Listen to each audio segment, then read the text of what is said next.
There was a little bit of a debate when Mr. Romney suggested that the American Navy was getting far too small. Here's a moment. Our Navy is smaller now than any time since 1917. The Navy said they needed 313 ships to carry out their mission. We're now down to 285. We're headed down to the low 200s if we go through with sequestration. That's unacceptable to me. I think Governor Romney maybe hasn't spent enough time looking at how our military works. You mentioned the Navy, for example, and that we have fewer ships than we did in 1916. Well, Governor, we also have fewer horses and bayonets because the nature of our military has changed. We have these things called aircraft carriers where planes land on them. We have these ships that go underwater, nuclear submarines. And so the question is not a game of battleship where we're counting ships. It's what are our capabilities?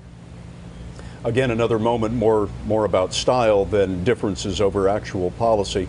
Nancy Cordes is our CBS News White House correspondent, and she's been covering the Obama campaign. Nancy, what have you seen tonight? Well, Scott, that style that you mentioned was part of a very aggressive strategy to try to portray Romney as someone who has not passed the commander-in-chief test. The president trying to convince undecided voters that Romney doesn't have a foreign policy philosophy that's identifiable and that he'd be shaky on the world stage. The president kept using these terms like reckless and all over the map to describe Romney's foreign policy. He said at one point that it was stuck in the 1980s and that Romney has been, quote, wrong every time when he's offered an opinion on foreign policy. So very aggressive, and the Obama campaign tells me that they're aware that Republicans are already, in fact, even some Republicans here in this spin room are saying that it's a sign that the president was nervous, that he feels that he's behind.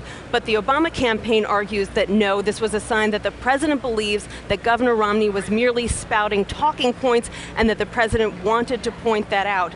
So the president on office tonight clearly, Scott, because the Obama campaign believes that foreign policy is one of the areas where Governor Romney is weakest, and they were hoping to land a knockout punch.